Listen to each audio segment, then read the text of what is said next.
brasileiros são gentis e cordiais, como historicamente enuncia o senso comum? Ou não? Somos um povo violento e intolerante que convive com o racismo, a discriminação, a exclusão social e, mais recentemente, com a pregação política que dissemina o ódio. E a redução da maioridade penal seria uma solução para enfrentar formas de violência ou apenas um sintoma dela? Quem responde é o doutor em Ciências Sociais e professor da PUC Minas, Robson Sávio. Bem-vindo, Robson. Muito obrigado, Vivi. Robson, a Câmara aprovou em primeiro turno, por hora, né, só em primeiro turno, e sob muita polêmica, o projeto da maioridade penal. Na sua opinião, como essa medida pode impactar na violência que a gente assiste na sociedade hoje? Todos os estudos, Vivian, que nós dispusemos, que nós consultamos, que pesquisadores, inclusive colegas meus do Fórum Brasileiro de Segurança Pública têm apresentado, dão conta que esse tipo de medida não impacta positivamente na diminuição da violência. Muito pelo contrário, tende a aumentar essa violência. Por uma série de razões. Em primeiro lugar, porque hoje nós temos um sistema prisional superlotado. As prisões do Brasil já respondem pela quarta posição em número de presos, sendo que de 650 mil presos nós temos pouco mais de... posição no mundo. Sendo que de 600 mil presos temos somente 300 mil vagas prisionais, e que é justamente nas prisões brasileiras que hoje se organiza boa parte do crime organizado, que de dentro desses espaços comanda a criminalidade organizada fora dos presídios.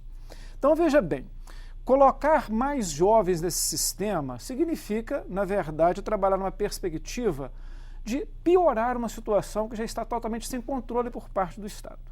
Por outro lado, nas casas onde se tem medidas socioeducativas de internação, que os jovens são tratados de forma mais individualizada, com número menor, com profissionais capacitados, você tem uma condição muito melhor de recuperação desses jovens e a taxa de reincidência desses jovens é muito menor do que o sistema de adultos. Quantos?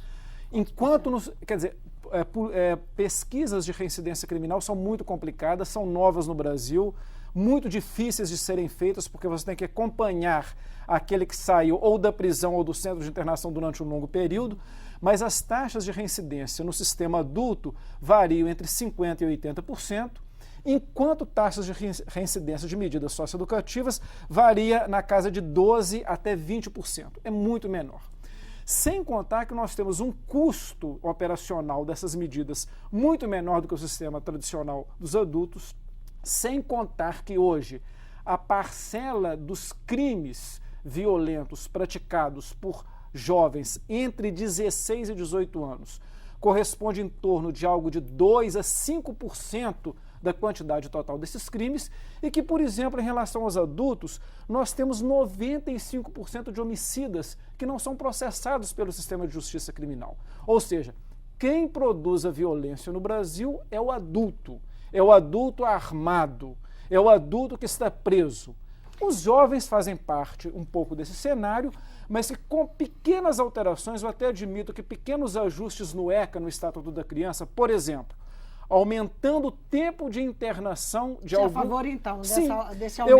Eu acho que... Tem duas propostas, não é, no Congresso nesse sentido. Isso. Eu acho que nós não podemos trabalhar numa perspectiva de mudança constitucional e ainda mais com o nível de irresponsabilidade que foi essa mudança. Deixa eu só tentar esclarecer uma coisa.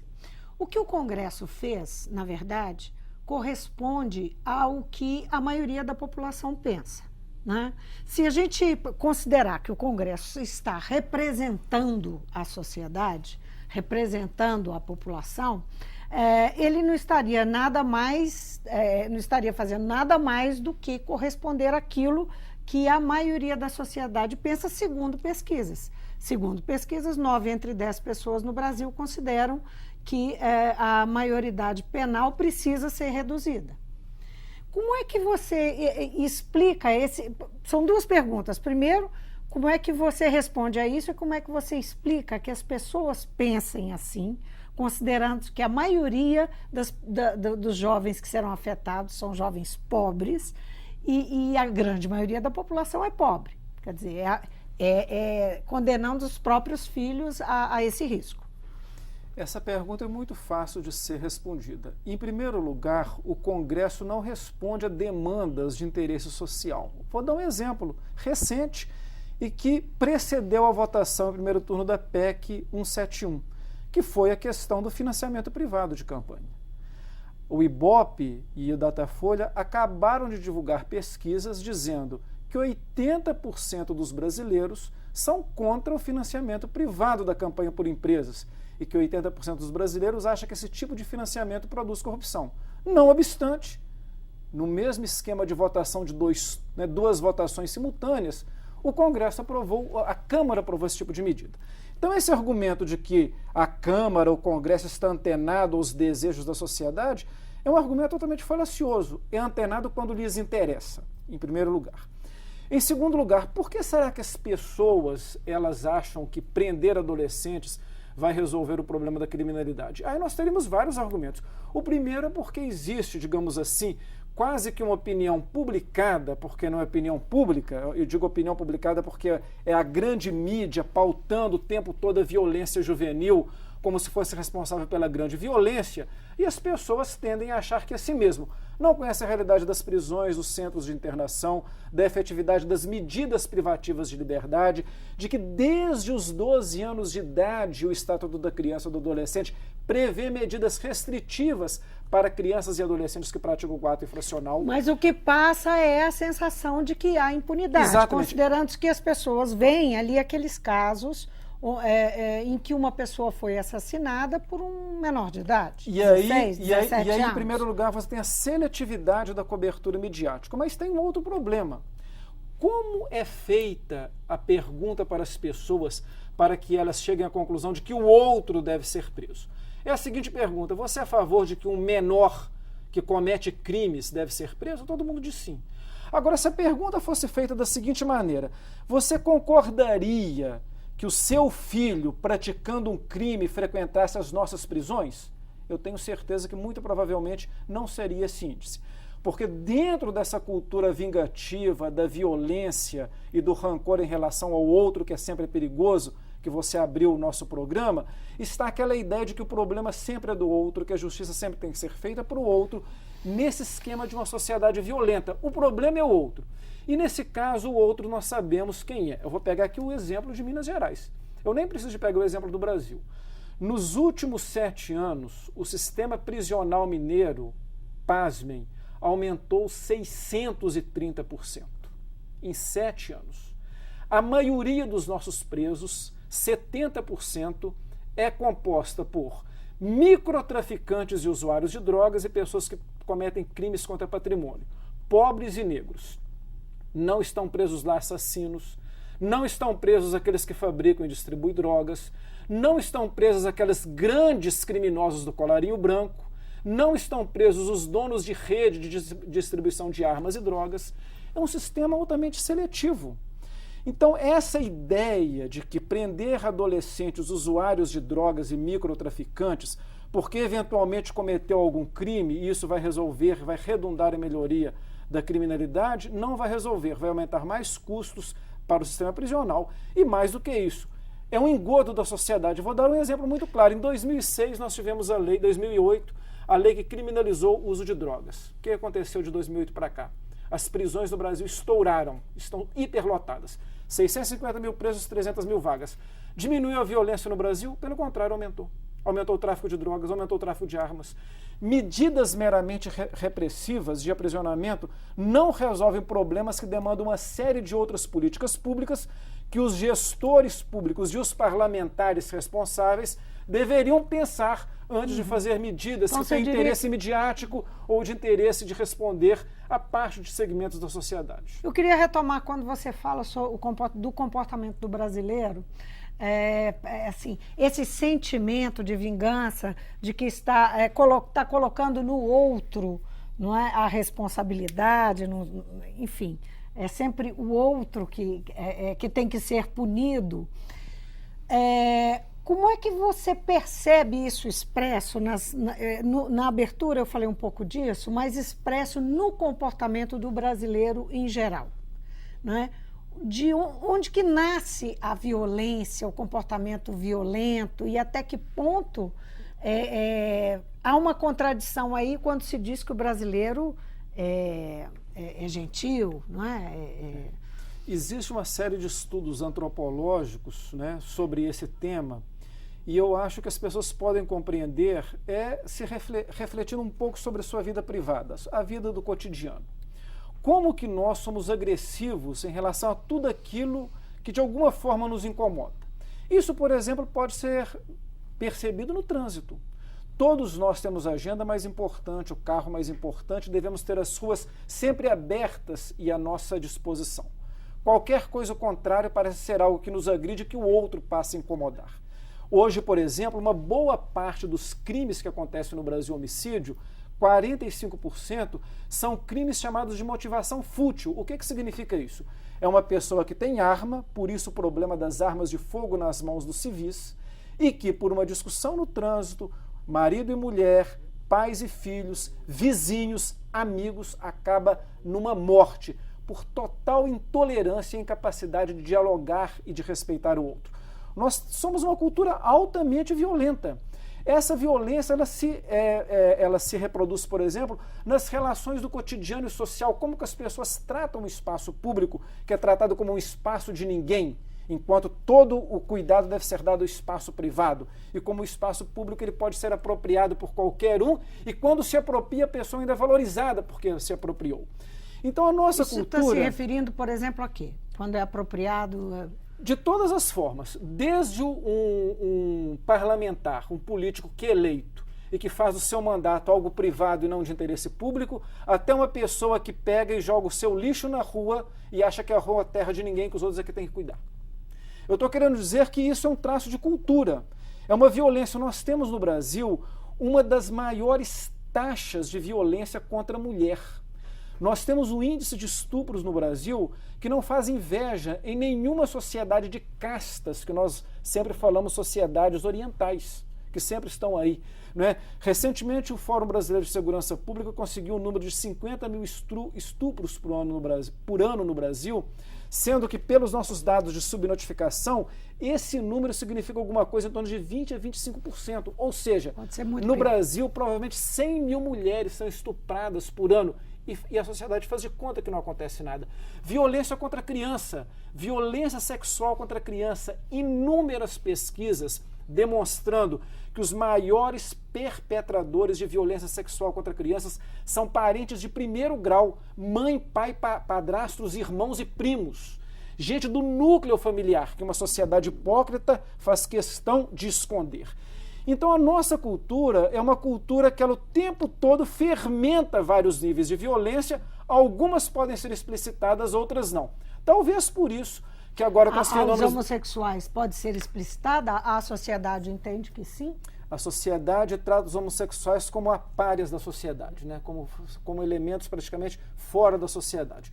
O que tem acontecido nos últimos anos no Brasil é que numa sociedade mais democrática, estes segmentos passam a exigir direitos serem tratados na condição de cidadãos, porque numa democracia, até que prove o contrário, todos são iguais perante as leis, têm mais poder de vocalização das suas demandas, passam a ter mais respeito, exigem políticas públicas e algumas políticas públicas protetivas. E sendo políticas protetivas, Vivian, aí eles têm os canais para denunciar e para a violência aparecer. Por isso que nós sabemos que, em média, um homossexual é morto por dia no Brasil.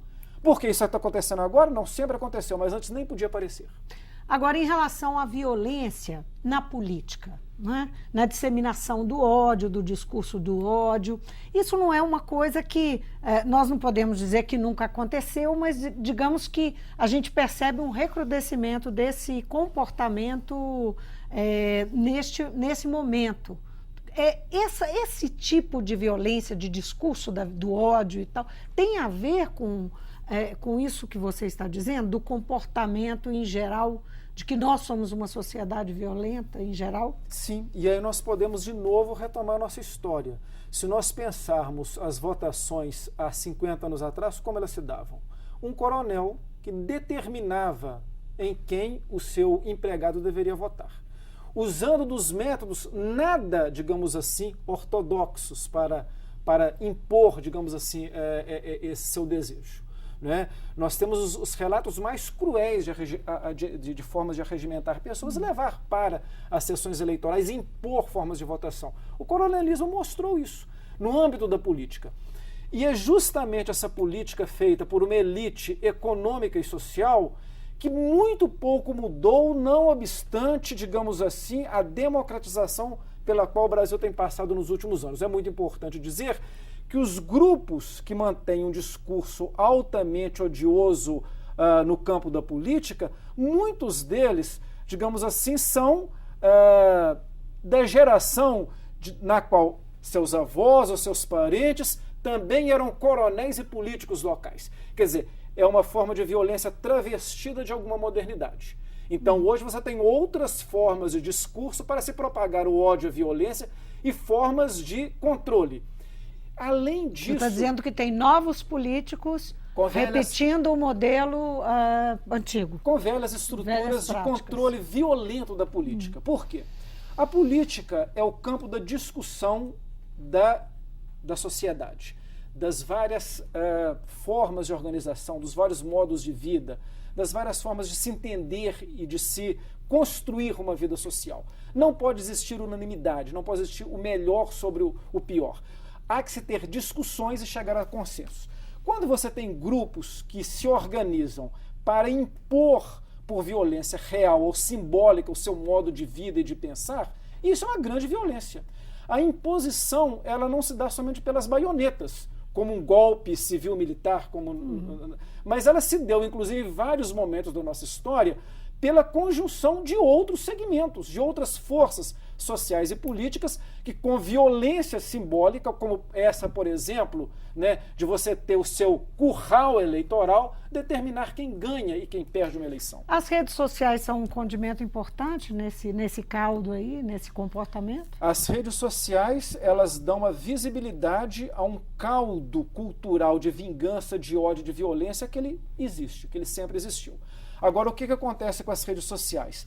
Muitos dos internautas, até porque não conhecem muito essa novidade, acham que ali é uma terra, um território livre, que não tem nenhuma consequência, né?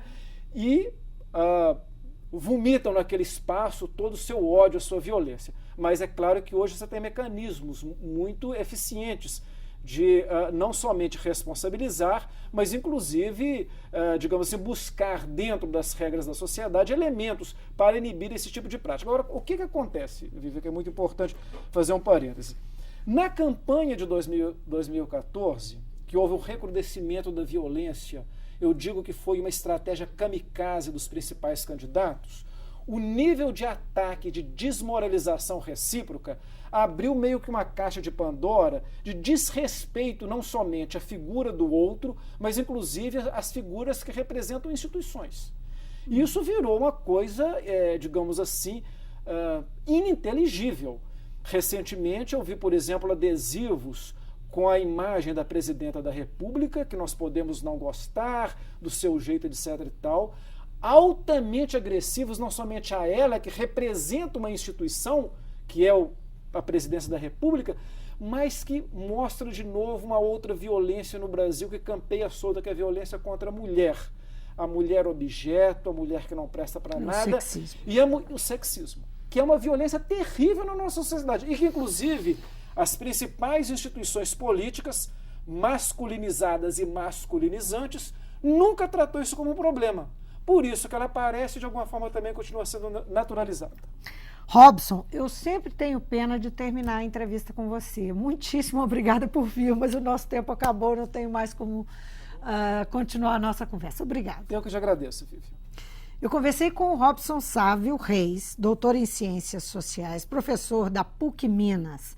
Nós falamos aqui sobre a violência, o comportamento violento do brasileiro.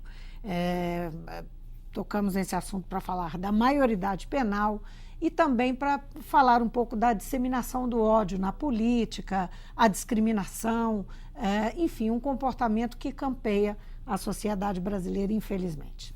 O Mundo Político fica por aqui. Obrigada por nos acompanhar e até o próximo programa.